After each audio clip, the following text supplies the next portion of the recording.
Hi అండి. Welcome back to our channel. ఈ చేపలనైతే మేము మెత్తాళ్ళు అంటాము. చాలా తక్కువ ఇంగ్రీడియెంట్స్‌తో, ఎక్కువ మసాలా లేకుండా చాలా ఈజీగా ఎలా ప్రిపేర్ చేసుకోవాలో చెప్తాను.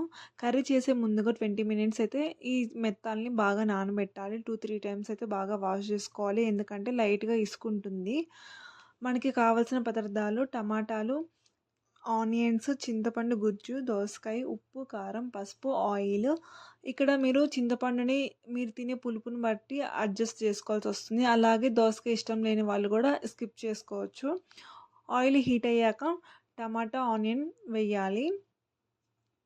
తర్వాత ఉప్పు, కారం, పసుపు యాడ్ చేసుకోవాలి. లో ఫ్లేమ్‌లోనే ఉడికించుకోవాలి. తర్వాత ఈ మెత్తాలు, దోసకాయి, అలాగే చింతపండు గుజ్జు గూడా యాడ్ చేసి లో ఫ్లేమ్‌లోనే కర్రీ మొత్తం దగ్గరికయ్యే వరకు ఉడికించాలి.